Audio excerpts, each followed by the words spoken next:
Good day, everyone, and once again we are back together, just looking at Euclidean. I've been waiting to just start with this section, so we're starting with Euclidean Geometry this time around. So if you're new to the channel, please just click that subscribe button and just make sure that you're part of the family. All right, and obviously for some of you who need assistance with mathematics or physical science, please just consider just sending us an email. And our email address is info@mlungisinkosi.co.za. Right, so I'm just going to simply start here. But just please remember, when it comes to Euclidean geometry, many people just think, it's all about just, circles and, lines and all of that. Remember that it starts all the way back from grade 8, if I remember. In fact, even before that, when you're talking about acute angles and so on, it might even be grade 7, it builds up. So the problem is that many people tend to segment it, into this and compartmentalize it in a sense. But what I want you to do is, and this is going to be our approach, we're just going to start and build up our lesson, okay? Just from the grade 8 stuff, and then just build it up so that it becomes one full body of knowledge. Okay, so I want you to stay with me. And another thing is that for you to be any good at Euclidean geometry means that you have to practice. The only way that you can defeat this monster is if you try to do at least one geometric rider a day, and that usually just helps with you, just perfecting the skill of knowing how to answer questions and so on. So without any further ado, okay, I'm just going to start today, and what I want us to quickly go back to is to look at just a couple of things just as a form of revision.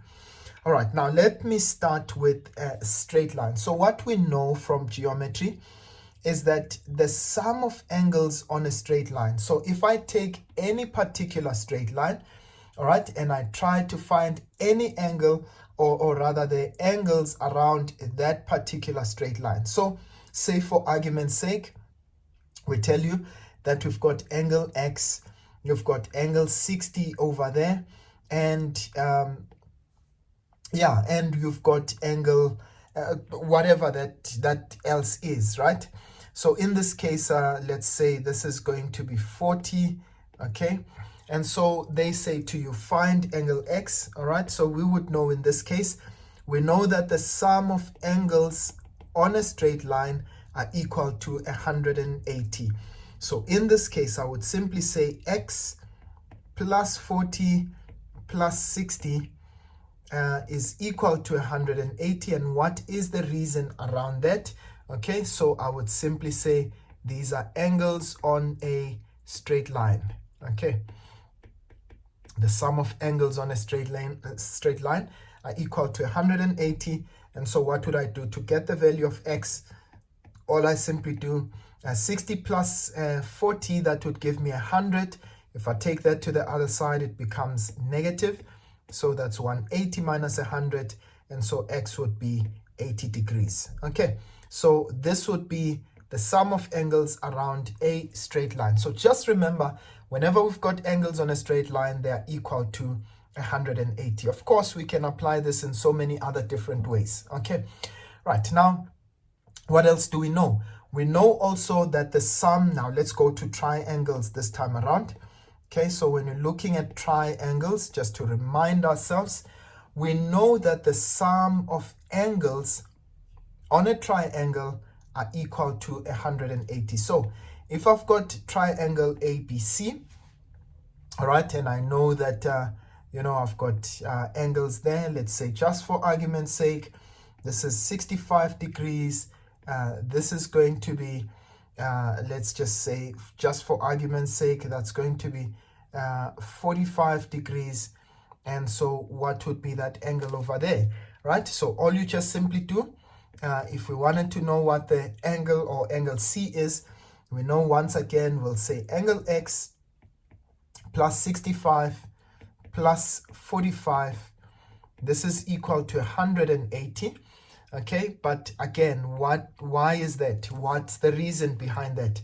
These would be angles on a triangle. Okay, you can say sum of angles on a triangle.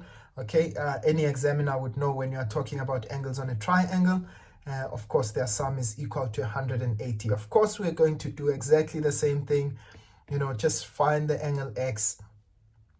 In this case we're going to say, well, 65 plus 45, I think that would give us 110. Okay, right, so that would be 110. In fact, you see, now I'm making a mistake there. So that would be x plus 110, which would be 180. And of course, what would be our value for x? If I take this to the other side, that would simply be 70 degrees. Okay, right. So in this case, just keep in mind that every time that we're looking at angles on a straight line, they're equal to 180. But what else do we know about a straight line? We know that the exterior angle on a straight line, now please, you know, we talk about this in this case. Remember that all of these things find application in what we're going to do when it comes to, Euclidean geometry. It is part of Euclidean geometry. You're supposed to know it. Okay, so suppose I've got, again, let's say angle PQR. And in this case, let's just say we extend line PR to S. So that would mean that's a straight line. Okay. Now, what you need to keep in mind is that the sum of your interior angles of a triangle. Now, for instance, if I know that that is angle, let's keep it to angle P and angle Q, right? So in this case, angle QRS,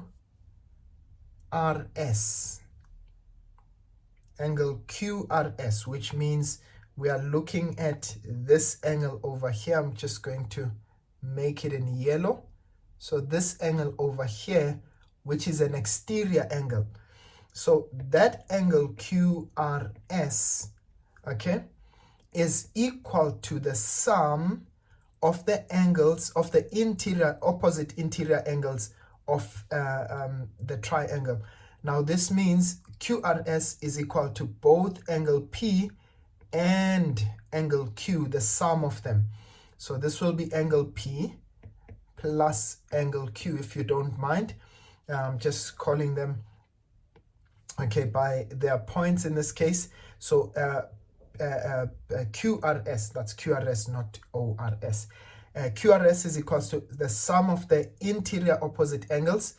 So in this case, that's what we know about triangles. Okay, and remember, we can say it's the exterior angle of a triangle. All right, any examiner would know that, right? Whenever you've got an angle outside the triangle, it would be equal to the sum of the interior opposite angles in that case. All right, now what I want us to quickly move on to, so we know sum of angles on a straight line, we know the exterior angles of a straight line, of a triangle, sum of angles on a triangle. We know obviously as far as the exterior angles of a triangle as well as the interior angles of a triangle. Now what I want us to quickly move on to are parallel lines, and obviously I'm going to come back to triangles, okay, but I want us to quickly look at parallel lines.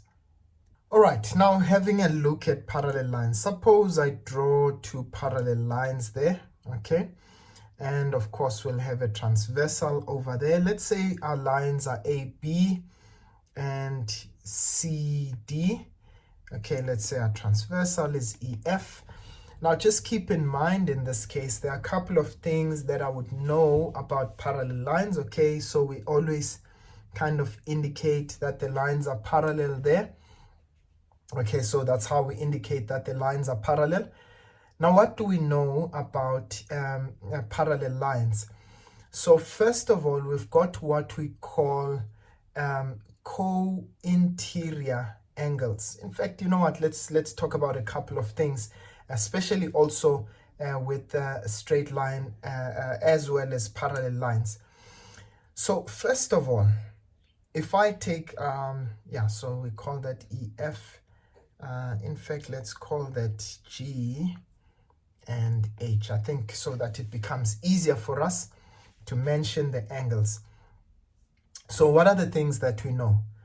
We know that, first of all, we've got what we call vertically opposite sides. Now, if I look at side FHB, okay, or angle rather, FHB, all right, which is the ones that I've sort of marked in the yellow, so that FHB there, it would be equal to angle AHG, so AHG, all right, so which is that angle over there. But why would those angles be equal?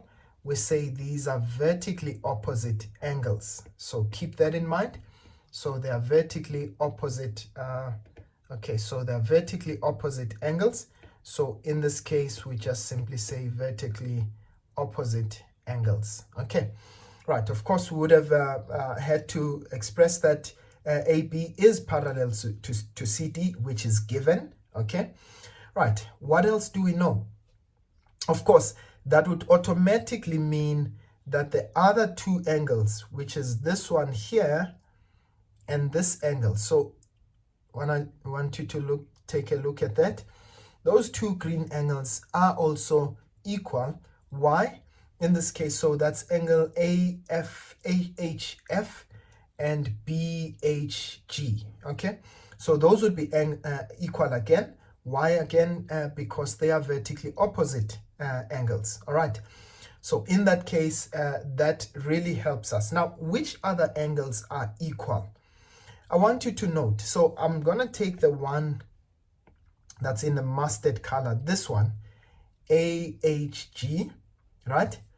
But we say it is also equal to this angle over here. So they kind of make a Z sort of shape.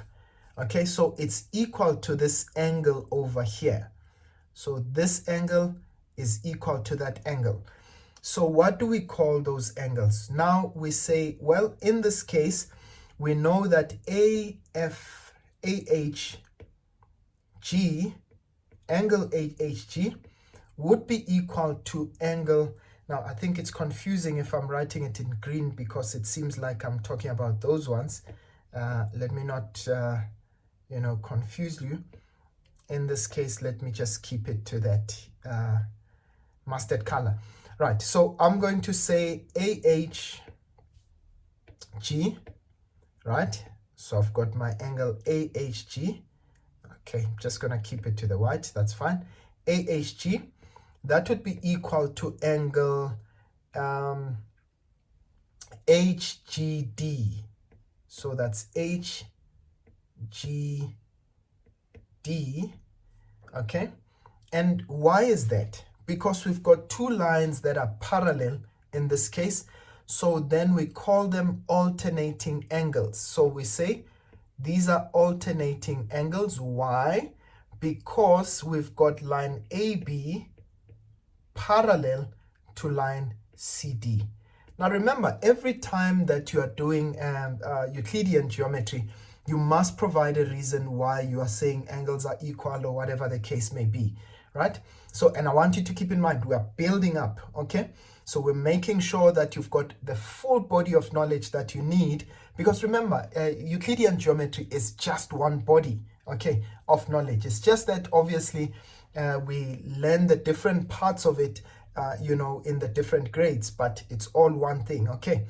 Right, so in this case, we know that we've got alternating angles, okay? So we've indicated them there. Maybe I should have taken a different color. Okay, so this angle here is kind of equal to that angle there. So we call them alternating angles, right? And then we've got what we call corresponding angles. Now, please, I want you to note, I'm going to indicate that, let's take a much different color. In this case, let's indicate that with the purple, okay? So in this case, I'm going to say, well, look, I have got that angle there, okay, equal to this angle over here. Now look at this. What's happening? Okay, I've got my parallel lines over there. Okay, so this side is equal to that side, okay, that angle. And in this case, we say that those are corresponding angles. Of course, similarly, we can say this angle over here should be equal to this angle over there, okay? Right, I don't want to include a lot of them. Okay, so in this case, we know angle FHB, once again. So FHB should be equal to angle HGD,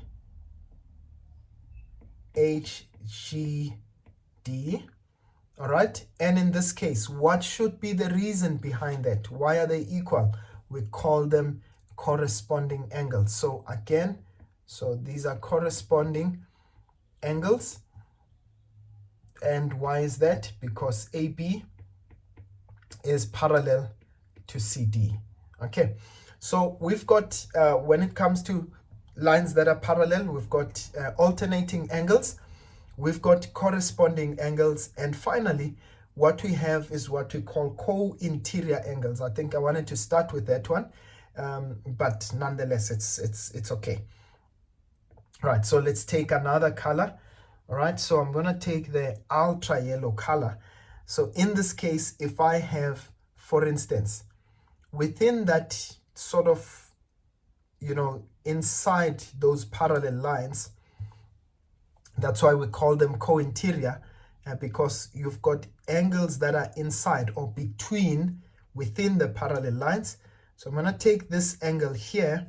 So let me not draw them in the same color, because then I might actually create an impression that they're equal. So if I take that yellow angle and this green one over here, so those two angles, they are within the you know, the parallel lines. So in this case, what does that tell me? It says if I take this angle here, maybe it would be better to label them differently.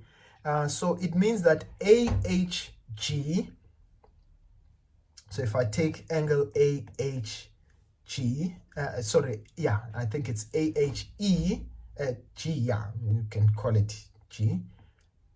So AHG, right, should be rather plus angle CGH.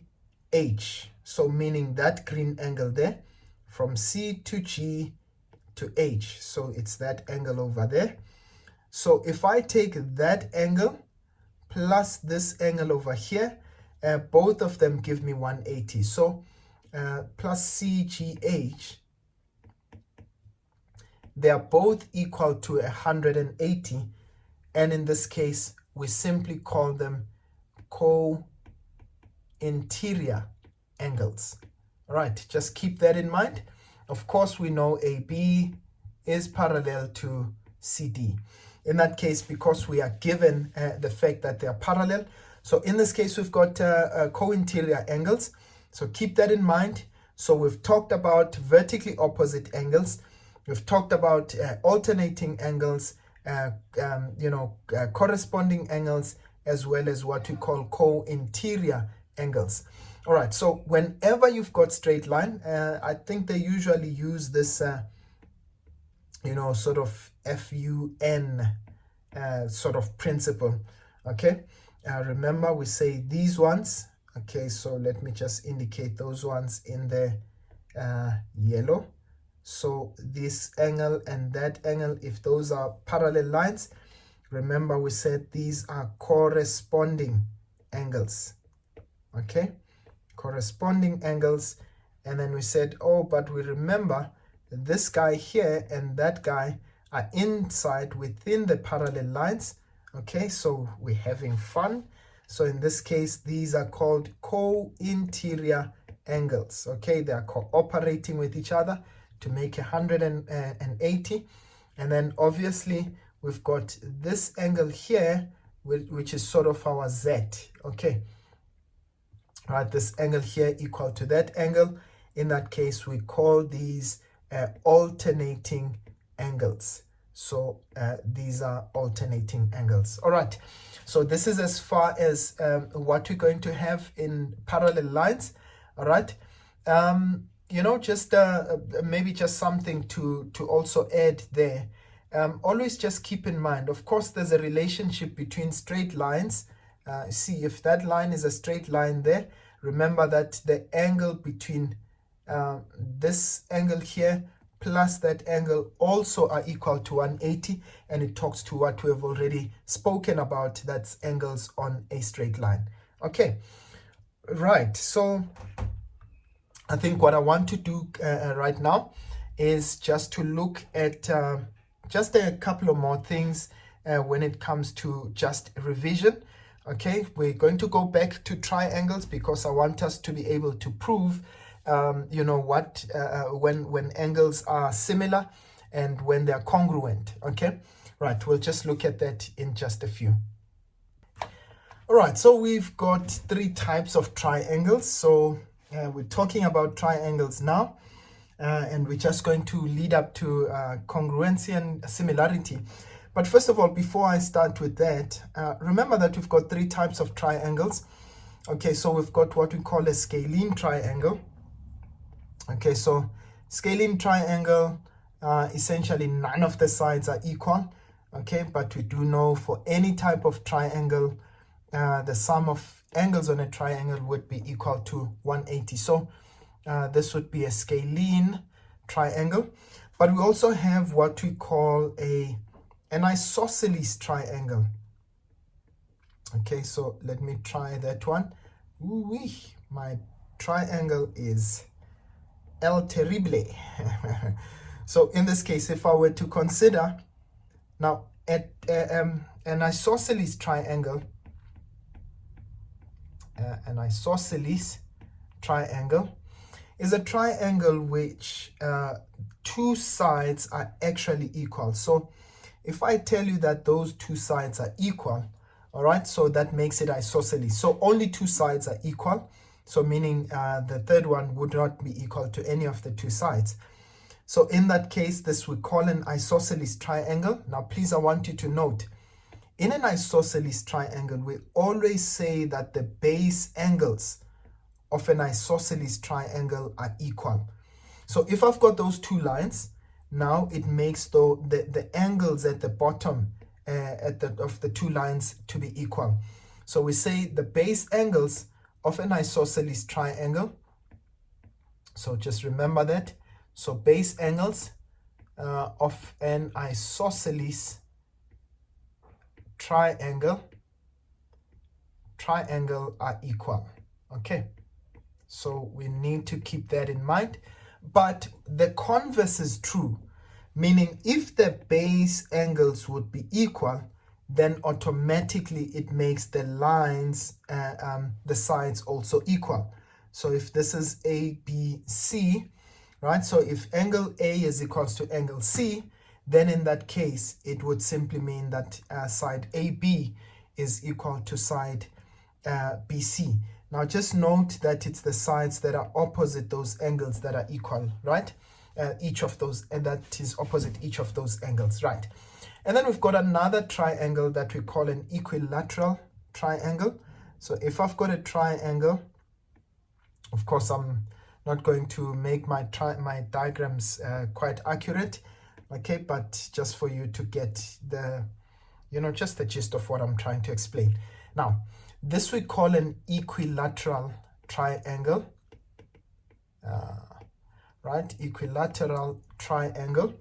So in an equilateral triangle, all it simply means is that all the sides are equal. Automatically, when all the sides are equal, then it makes the angles equal as well. Now, if you think about it, if the angles are equal and the sum of them is 180, then it means, how do you get the size of each angle? It's 180 divided by 3 because we've got 3 angles. So as a result, that would be 60 degrees. So in this case, this would be 60, 60, and 60. So we call that an equilateral triangle. We know that all sides are equal, and as a result, all angles are equal. Okay, Right, so that is in as far as triangles are concerned. Now, let's talk about congruency. Okay, now, first of all, what do we mean when we say that triangles are congruent? Okay, what we simply mean by congruent is that if I take two triangles and I put them exactly on top of each other, they would be exactly equal. It means each of the sides would be equal to the side of the other, and each of the angles of the one would be equal to another. So it means that lie exactly on top of each other, as though it's just one thing in a sense. Now, there are three ways of proving congruency. Okay, the first way of proving congruency is if, suppose I've got two triangles, and I've got triangle ABC, and I've got another triangle DEF. Okay, suppose I'm given these two triangles and they tell me that the sides are equal. Let's say I've got side AB equal to side DE, and let's say side BC is equal to EF. Okay, let's make that a double line. And I've got the third side AC equal to DF. Now I've got three sides equal here. So what can I therefore say, right? We say, well, therefore, because I've got side AB equal to DE, all right, which is given. So that's given to me. And I've got side BC equal to EF. That's also given. Put that in brackets whenever you give a reason. And then I've got side AC equal to side DF, which is also given. Now, in this case, what can I conclude? Because those three sides are equal, it means therefore. Now, you need to always be careful, when, just writing down the vertices, okay? Meaning the different sides of your triangle, the vertices of your triangle. So in this case, it means that triangle, therefore, triangle ABC. Now notice I've started with the, I should have said triangle ABC. So I've started with this vertex over here. Okay, so it's vertex when it's one, but it's vertices when it's plural. Okay, so triangle ABC should therefore be congruent. Now the sign that we use for congruent are the three lines. You would think of it as equal, okay, just with an extra line. Okay, so in this case, triangle ABC is congruent to triangle.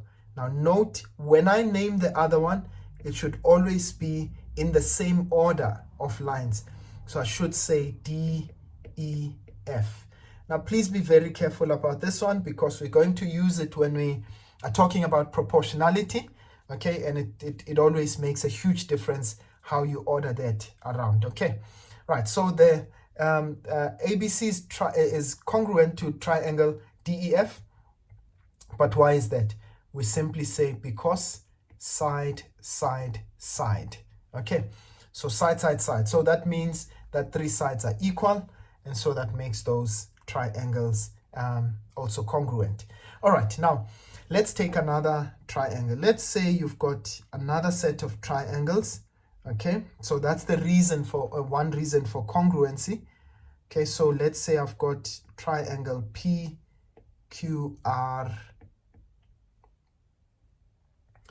Okay, and another triangle STU. Okay, so there are my two triangles again. Now another reason for congruency is if I have got two angles and one side. So suppose they gave me two angles, all right? So let me just make two angles and one side. So say they've got that angle equal to that, and I've got that yellow one equal to that yellow one. And suppose they would tell me one of the sides is equal, okay, so let's say that side is equal to that side. So again, in this case, this is another reason for congruency when I've got two angles and one side equal. So in this case, we know that triangle, okay, let's start with the reasons. So I'll say angle P is equal to angle S, okay, and that's given. And then I've got angle Q equal to angle T, and by the way, they may not necessarily they may not correspond like that, okay, so you can have the sides you know, in different parts, okay, so for instance, this angle here could have been equal to that one there, but the main thing is that you've got angles equal. Okay, so angle Q is equals to angle T, and again it's given, and you've got side PR equal to SU, and that's also given, okay, in this particular case. So now what can we conclude? Therefore, it means that now again, if I decide to start at P, it means I must start at S for this one, okay. So the different vertices, which are the vertices that are equal? Of course, it's P is equal to S. If I started at U for this, if I started R for this one, means I must start at U for this one. Okay, so in this case, it's going to be triangle QPR. Notice I started at the top, went to this one, and went to this one. So triangle, I keep forgetting to write triangle there, is congruent to triangle, in this case it's going to be TSU, so that's going to be TSU, okay. And what is the reason? Of course, this now is going to be angle, angle, side, okay. So that tells us that you know, the triangle is congruent. I want to just simply say, you know, later on I'm going to be talking about similarity. So just remember that all congruent triangles are similar. So by virtue of being congruent, they are automatically similar. Okay, right, now let's go to the third one. Okay, the third reason for triangles to be congruent, in this case, suppose I've got my triangles again. All right, sure, I don't want this video to be too long, or this lesson to be too long, but it is necessary for us to go through this. Right, so suppose I've got again, let's say we've got DEF, okay, and we've got another triangle, PQR. There's a triangle, that the two triangles there. Okay, so I've got, just say for argument's sake, now we've got another reason for congruency. We say, well, this is side, angle, side. Now this is very important because it has to be the two sides and the angle in between them. Okay, remember when we talked about two sides and an included angle? So in this case, if I give you this side DE and say, well, it's equal to that side. In fact, you know what? Let's bring a bit of a twist to this. Okay, so if I say I've got this side here equal to that side, and I say this side is equal to that. Okay, yeah, I'm just bringing it, you know, so that it's a little bit different. So now, which angle should be equal? It must be the angle in between. Okay, so the angle in between. Now, say we were told that DE is equal to, so we said DE is equals to PQ. Okay, so in this case, remember that was given to us, so that's given. And then we've got side DF equal to QR this time. Okay, again it was given. All right, and the angle in between them, the two sides, angle D in this particular case is equal to angle Q, and again that's given. All right, so what can we conclude in this case? Right, now please, I want you to note, so I'm going to start, so triangle, therefore triangle, let's say DEF, okay, DEF would be congruent. Now note, I started at the vertex with the equal angle, all right, and then I went for the side with the sort of mustard color. Okay, so in this case I have to start side with the equal angle, so that would be Q, and then I went to the mustard side, so this would be QPR. Okay, whereas here it was what was it, DEF, right? DEF. So DEF would be equal to congruent to QPR. And please note, we always put it like this. We say side, angle, side. And nothing wrong with writing angle as an A, right? Just to show that it is the angle that is equal. So that's our third reason for congruency. And then the last one, just to quickly talk about that one, this is when we've got a 90-degree triangle.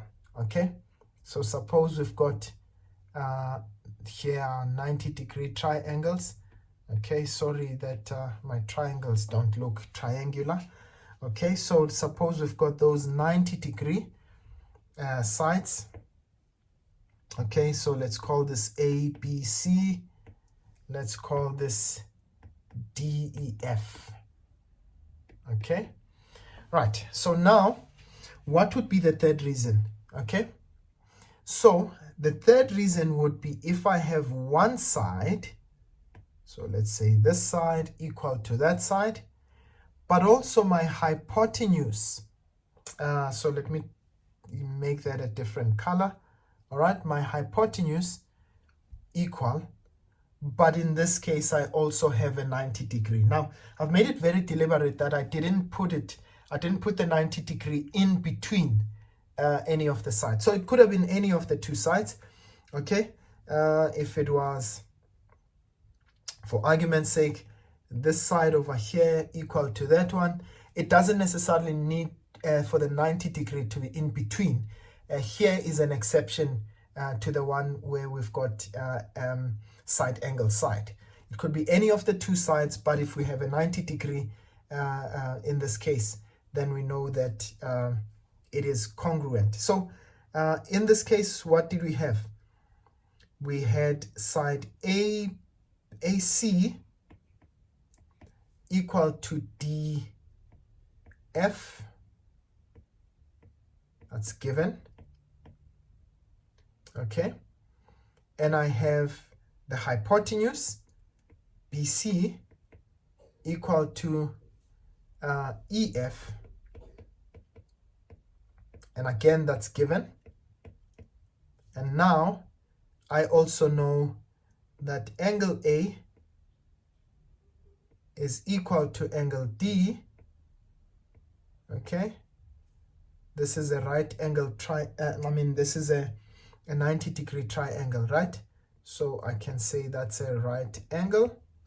Okay, so then what can I say? Again, you make sure that you know how you label that. So what it means is that therefore triangle, let's say BAC.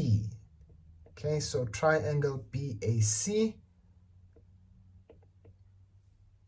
would be congruent to triangle EDF.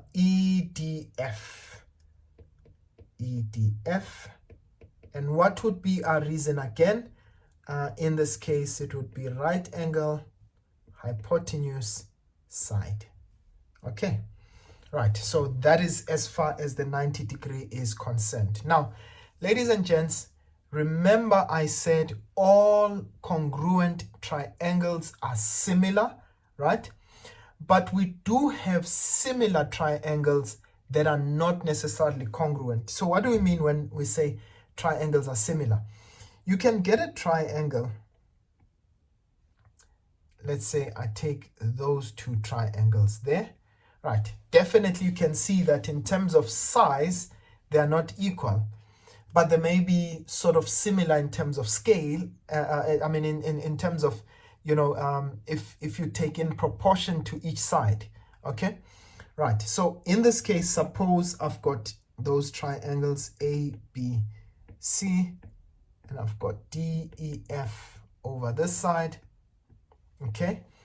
Right, now, if I am given that 3 angles are equal, so suppose we've got angle A equal to that angle there, angle B equal to that angle there, and of course this one automatically. And by the way, just please note, if 2 angles are equal, it automatically makes the third angles to also be equal.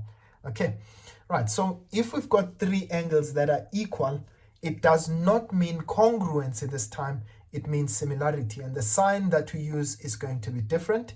So in this case, well, they told us angle A is equal to angle D, angle B should be equal to angle E, and angle C is equal to angle F. All of those are given, okay?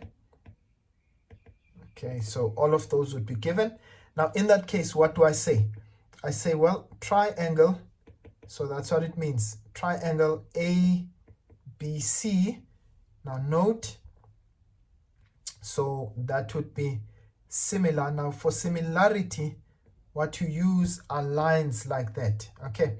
Remember, we said if they are congruent, we use sort of the horizontal lines, and in this case, it's going to be the vertical lines.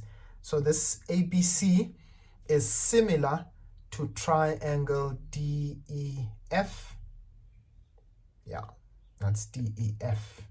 Okay, right. I'm going to come back to this because we're going to use it, especially when it comes to grade 12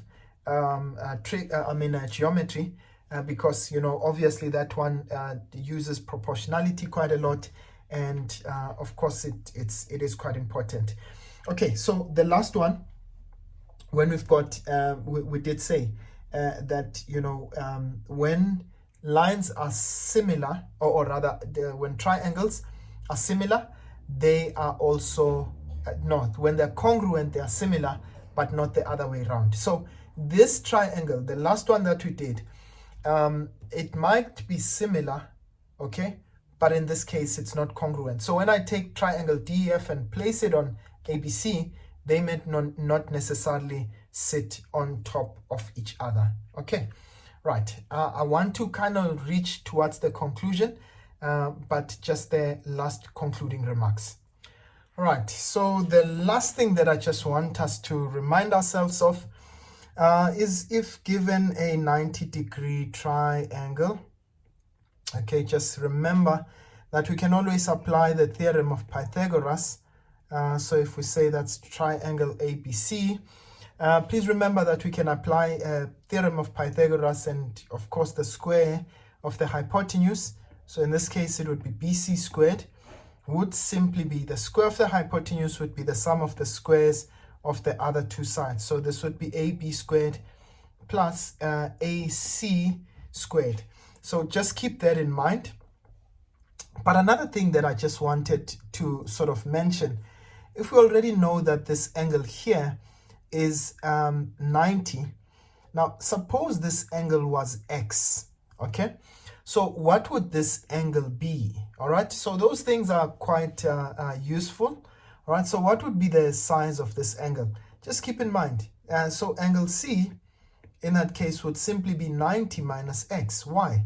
Because between angle B and C, you now have 90. So if you wanna, you really want to be pedantic about it, so A plus B plus C, all those angles are equal to 180. Okay, so in this case, our A value is 90, our B value is X, and so we're looking for angle C, right? So if I take this to the other side, of course, angle C would simply be equal to 180 minus 90 minus x. So what you end up with, it's 90 minus x. Just keep it in mind. It's something that really usually comes in very handy, all right, when it comes to, triangles, and when we are dealing with triangles and so on. Okay, ladies and gents, I want to leave this lesson here. I know some of you are going to be complaining and thinking, but we're looking for geometric riders, and here's this guy, starting with all of these other mushy stuff. Listen, at the end of the day, remember, as I did say to you, that Euclidean geometry is one body of knowledge. It's unfortunate that you have to sort of teach it in stages, but remember, I'm giving you this so that it becomes the basis of what we build on. Okay, so next time I will be looking at quadrilaterals, okay, so four-sided figures, and obviously proving different sides of quadrilaterals. And in that case, we'll then move on gradually to cyclic quads, and then obviously we'll get into circle geometry and all its other nitty-gritties. Okay, right. Otherwise, from me for now, I'll see you guys next time. Please don't forget to hit that subscribe button, hit that notification bell. Of course, tell as many people as you can, about this channel. And I promise you, by the time that we are done, okay, you'll be a champion when it comes to Euclidean geometry. I'll see you guys next time. Sharp, sharp.